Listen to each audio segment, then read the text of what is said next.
Is Donald Trump about to hand the Democrats the biggest gift they've received in over 30 years? The mood inside the Senate Republican conference shifted from business as usual to absolute panic in a matter of seconds, all because of one phone call and one surprise endorsement that nobody saw coming. Before we continue, if you want to stay on top of everything happening in US politics, hit that subscribe button right now and leave a like. It really helps this channel grow and ensures you don't miss any of our breaking updates. The story starts with the Texas Senate race, a contest that most political experts assumed would be a standard, relatively predictable affair. We have longtime incumbent John Cornyn, a staple of the Republican establishment, facing off against Texas Attorney General Ken Paxton. These two men represent two very different directions for the GOP, but for a long time, the expectation was that the party would rally behind the steady hand of the incumbent. Then, everything changed. Moments after President Trump threw his full weight behind Ken Paxton, the atmosphere in the halls of Congress became freezing. Senate Republicans were on their way to a closed-door lunch, intended to discuss an immigration funding package and set the agenda for what was supposed to be a productive week. Instead, they walked into a buzzsaw. The chatter died down instantly. Lawmakers who are usually vocal and aggressive were suddenly stone-faced. Why? Because they know the numbers. They know the Texas political landscape, and they are terrified that this specific endorsement isn't just a political preference seat, is a potential death sentence for a seat that has been safely Republican since 1988. Senator Lisa Murkowski didn't mince words when she spoke to reporters, stating that she was, in her words, supremely disappointed. When asked directly if this move puts the seat in jeopardy, she was blunt, "Based on the numbers that I've seen, yeah." That is a massive statement coming from a sitting Republican senator about a state that is supposed to be a pillar of the GOP majority.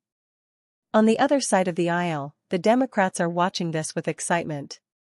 They have a surging candidate in State Representative James Tallarico, who has been building serious momentum and racking up high-profile endorsements from figures like Barack Obama. Tallarico just pulled off a major upset against a progressive firebrand in his own primary, and he is now positioning himself to capitalize on the bloodletting happening within the Republican camp. Now, let's look at the analysis.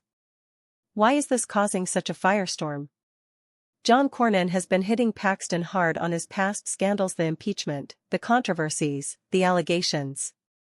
Cornyn has warned repeatedly that Paxton would be an albatross for the party, making it nearly impossible to defend the seat against an aggressive Democratic challenger. Paxton's camp, of course, argues that he is a proven winner who has dominated 3 statewide elections and that Cornyn is simply an establishment figure with no accomplishments to run on. But for Senate leadership, like John Thune, the frustration is palpable.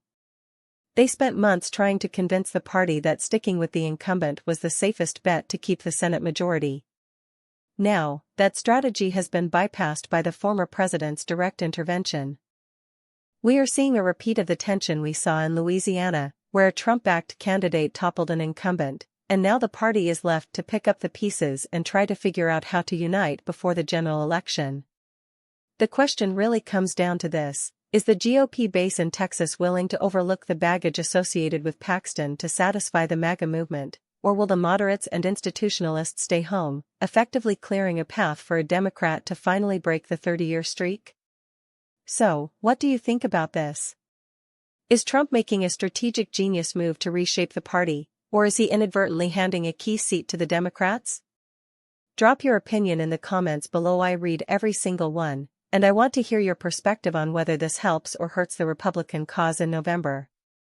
The clock is ticking, the primary runoff is here, and the fallout from this decision will echo all the way through Election Day.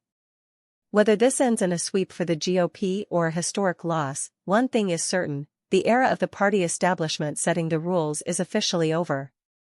Stay tuned, because the final act of this drama is just beginning.